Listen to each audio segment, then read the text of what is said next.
नमस्कार. आजचा ताजा हवामान बदलचा हवामान अंदाज. पंजाब डक म्हणतात राज्यात सप्टेंबर महिन्यात पाऊस वाढणार. आज 1 सप्टेंबर 2024 रोजी राज्यातील शेतकऱ्यांसाठी एक महत्त्वाचा हवामान अंदाज वर्तवण्यात आला आहे. प्रामुख्यात हवामान अभ्यासक पंजाब डक यांनी राज्यातील सर्व शेतकऱ्यांना सतर्क राहायचे आवाहन केले आहे. कारण आज मध्यरात्रीपासून राज्यात जोरदार पाऊस होणार आहे.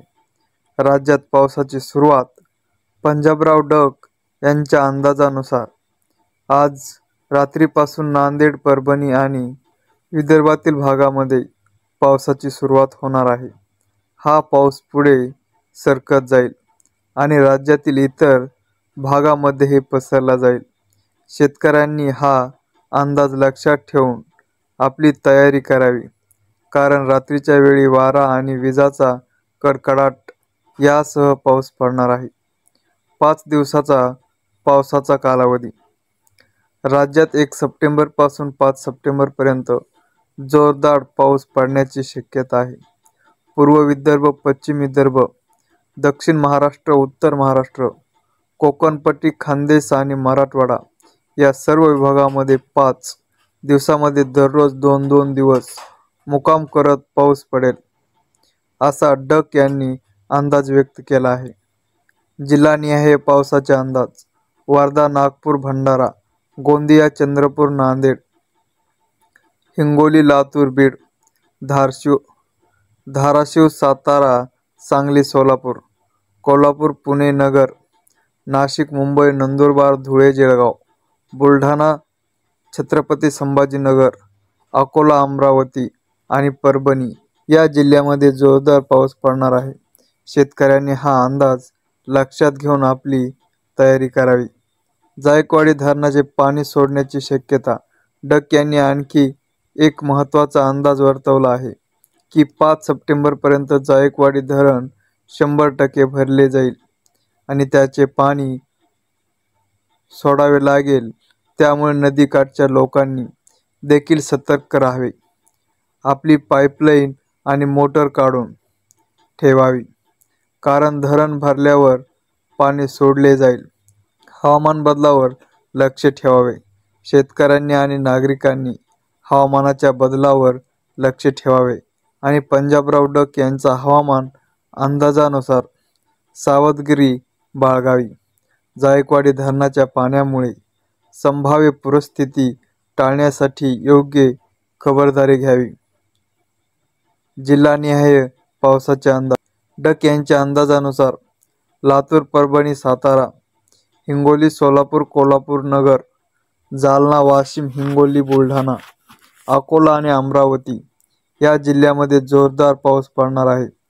याशिवाय नाशिक आणि उत्तर महाराष्ट्रातही 2 तारखेपासून पाऊस सुरू होईल आणि 2, 3, 4 आणि 5 सप्टेंबर दरम्यान पावसाचा जोर कायम राहील. पावसामुळे होणाऱ्या पूरपरिस्थितीची शक्यता. उत्तर महाराष्ट्रात जोरदार पाऊस झाल्याने गोदावरी नदीला पूर येऊ शकतो. गोदावरी नदीचे पाणी धरणात वाढेल. धरण 85% भरल्यानंतर प्रशासनाला धरणाचे पाणी सोडावे लागेल. त्यामुळे नदी काठच्या लोकांनी सतर्क राहावे, असा इशारा पंजाब डक यांनी दिला आहे. 5 सप्टेंबरपर्यंत राज्यात मुसळधार पाऊस. डक यांच्या मते 5 सप्टेंबरपर्यंत पूर्व विदर्भ, पश्चिम विदर्भ, दक्षिण महाराष्ट्र, उत्तर महाराष्ट्र, कोकणपट्टी आणि खानदेश या सर्व विभागात जोरदार पाऊस पडणार आहे. नांदेड, लातूर, परभणी, बीड, धाराशिव, सोलापूर, सातारा, सांगली, कोल्हापूर, पुणे, नगर, नाशिक, नंदुरबार, धुळे, जळगाव, मालेगाव, दिंडोरी, अकोला, बुलढाणा, जालना, छत्रपती संभाजीनगर, हिंगोली, वाशिम, अमरावती, वर्धा, नागपूर, भंडारा, गोंदिया या सर्व जिल्ह्यामध्येही जोरदार पाऊस होईल. लातूर आणि हिंगोली जिल्ह्यासाठी आनंदाची बातमी. लातूर जिल्ह्यातील शेतकऱ्यांसाठी डक यांनी आनंदाची बातमी दिली आहे की सप्टेंबर महिन्यात मांजरा धरण भरून जाण्याची शक्यता आहे. हिंगोली जिल्ह्यातील सिद्धेश्वर धरण आणि येलदरी धरण देखील सप्टेंबरमध्ये पूर्णपणे भरून जाणार आहे. पावसामुळे धरणे भरण्याची शक्यता. यांच्या मते सप्टेंबर आणि ऑक्टोबर महिन्यात राज्यात जोरदार पाऊस पडेल. त्यामुळे राज्यातील सर्व छोटे मोठे धरणे भरून जातील. विशेषतः जायकवाडी धरण 100% भरल्याने त्यातून गोदावरी नदीत पाणी सोडावे लागेल. त्यामुळे नदीकाठच्या लोकांनी आणि जनावरांच्या मालकांनी विशेष खबरदारी घ्यावी. गोदावरी नदीवरील बंधाऱ्याची स्थिती. गोदावरी नदीच्या काठावर पैठणच्या खाली असलेले 12 छोटे बंधारे आहेत, ज्यामध्ये पाणी सोडल्यास तेही भरून जातील. माजलगाव धरणात कालपासून पाणी सोडले गेले आहे, त्यामुळे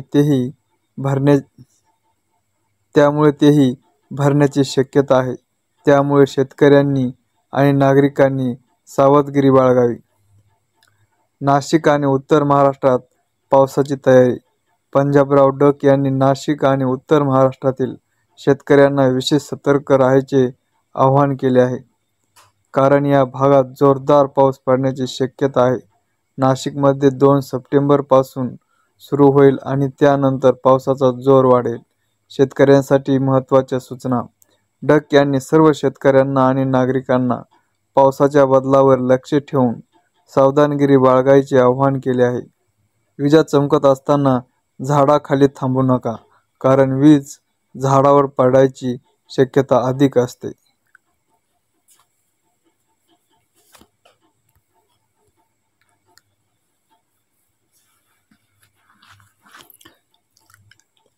तसेच आपापल्या जनावरांची काळजी पण घेणं गरजेचं असते. धन्यवाद.